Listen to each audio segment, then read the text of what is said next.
Mhm. Alors, le principe du laser repose sur la photothermolyse sélective, c'est-à-dire qu'on va toucher les mélanosomes, qu'on va voir un éclatement des mélanosomes sans pour autant toucher le mélanocyte et on va préserver la surface cutanée. Donc, comme vous savez, les autres traitements, notamment pour le peeling, etc., on a une atteinte c'est-à-dire de la barrière cutanée, ce qui génère une inflammation et on a souvent associé au mélasma traité de l'HPPI. Alors maintenant, on va préserver la qualité de la peau et la surface cutanée. On va travailler profondément.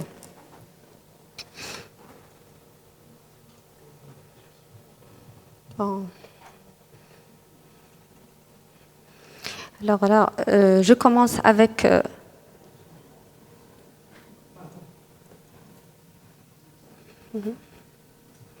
4 mm de joule.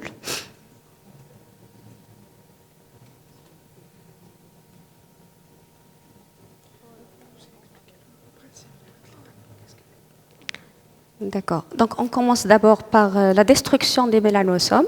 Donc, on a une réaction qui est très légère, c'est-à-dire on va avoir un érythème qui va par la suite disparaître. Il faut savoir qu'il y a plusieurs cellules qui sont incriminées dans la physiopathologie du mélasma. Notamment, on a, à part le mélanocyte, on a le fibroblaste, on a le kératinocyte, on a plusieurs cellules qui sont incriminées. C'est pour ça qu'il faut stimuler le fibroblaste, notamment par le biais du laser FRAC 3, le NDAC FRAC 3, c'est-à-dire le mode FRAC 3. Ce sont des micropulsions qui vont stimuler, qui vont partir en profondeur pour stimuler le fibroblaste.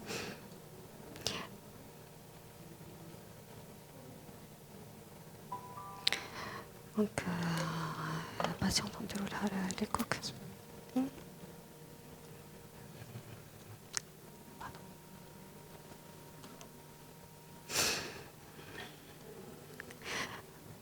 Alors, on évite de toucher la peau saine. Avec ce mode, on ne touche que les taches de mélasma, avec plusieurs passages, jusqu'à apparition de l'érythème.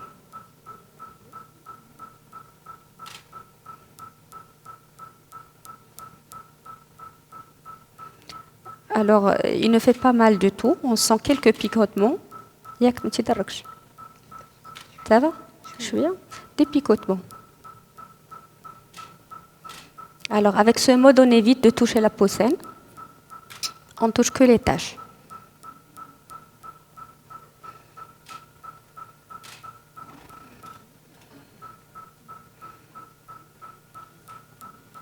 Plusieurs passages.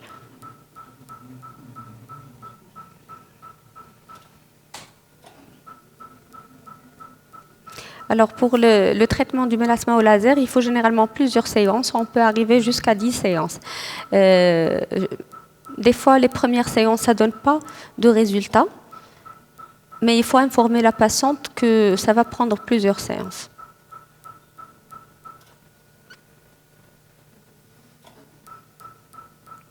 Bien sûr, il ne faut pas oublier la photoprotection, les autres traitements accompagnateurs, éviter les facteurs favorisants, notamment les frottements, les pilules contraceptives pour la cause hormonale.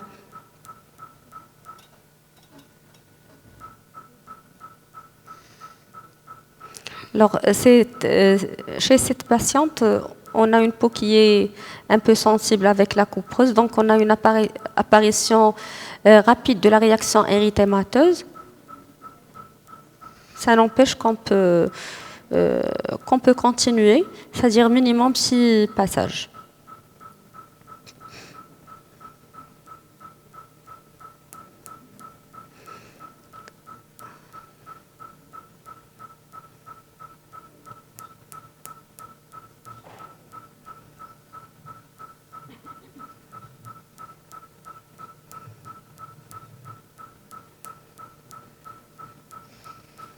Ça va? Parce qu'il y a des petits poils ici, ça fait un petit peu mal. Parce qu'il y a l'absorption, une forte absorption de mélanine, notamment la mélanine du poil.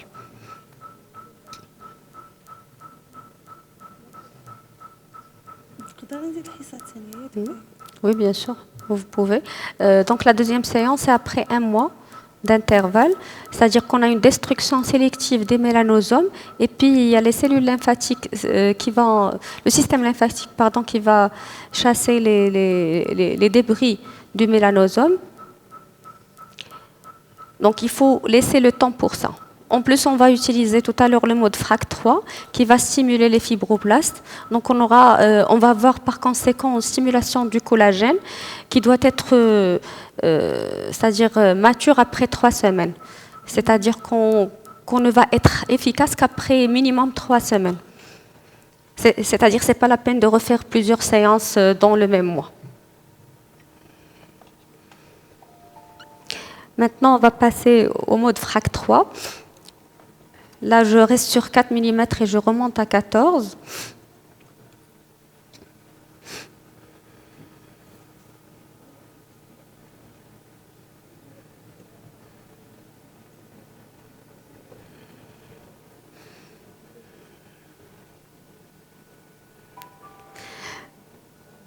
Alors, et là, je ne vais pas être sélective sur la tâche, mais je vais travailler toute la peau, même la peau périlésionnelle. Le mode FRAC3 n'est pas du tout douloureux, il est très bien toléré par les patients. Et comme je viens de dire, il y a plusieurs cellules et plusieurs facteurs qui sont incriminés. Le FRAC3 il va stimuler le collagène, il va cibler la mélanine et aussi c'est-à-dire les vaisseaux, l'inflammation.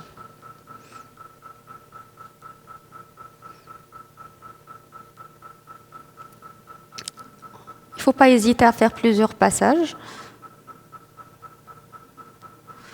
Et par la suite, on remarque même une amélioration de la qualité de la peau. Des fois, on a des patientes qui ont des rides, notamment en périoculaire.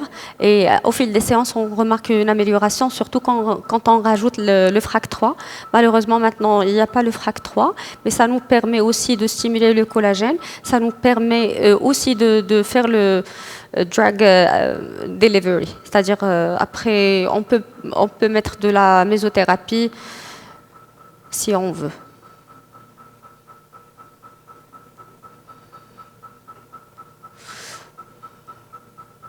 Alors les études montrent que les meilleurs résultats ils apparaissent avec de l'association thérapeutique, notamment avec la mésothérapie ou bien avec les traitements, notamment Hexacil, ou bien avec les crèmes aussi qui vont nous permettre de bloquer la mélanogénèse.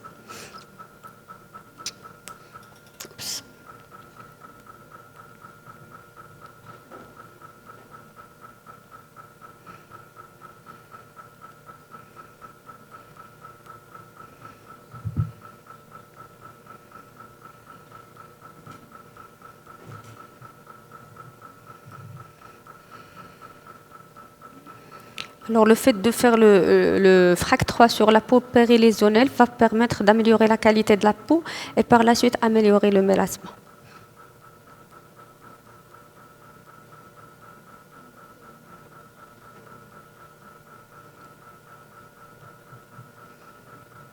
Alors, comme vous voyez là, la réaction elle est très très minime. Il y a un très léger érythème qui va disparaître dans quelques minutes.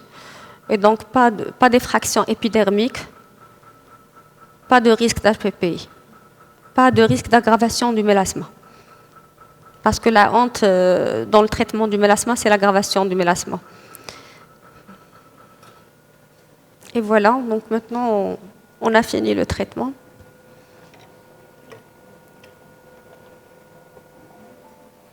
Voilà. Hein? Pardon? دابا شهر دير حصه في داخل واحد ما تقدرش تبان لي الريزلت في هاد لا سيونس وصافي شويه ما تيكونش شي ريزلت رابيد. Donc en matière de traitement de mélasma, on n'a pas de résultat rapide. D'accord. Donc, il faut faire plusieurs séances. c'est-à-dire minimum 3-4 séances, parce qu'on ne touche pas que le pigment, la cible n'est pas que le pigment, c'est pour ça qu'il y a la composante du FRAC 3, c'est pour ça que les autres lasers NDAG ne marchent pas forcément sur le mélasma, particulièrement pour le Star Walker, parce que le mode FRAC 3, il nous sert de simulation de collagène, il nous sert c'est-à-dire de toucher les vaisseaux. Et la majorité de nos mélasmas sont des mélasmas vasculaires. Et il y a des mélasmas qui sont clairement vasculaires et d'autres qui ont une composante vasculaire qui n'est pas très visible sur la clinique, mais dans la physiopathologie du mélasma, il y a toujours l'incrimination c'est-à-dire des vaisseaux. Si vous avez des questions, s'il y a des questions dans la salle, n'hésitez pas.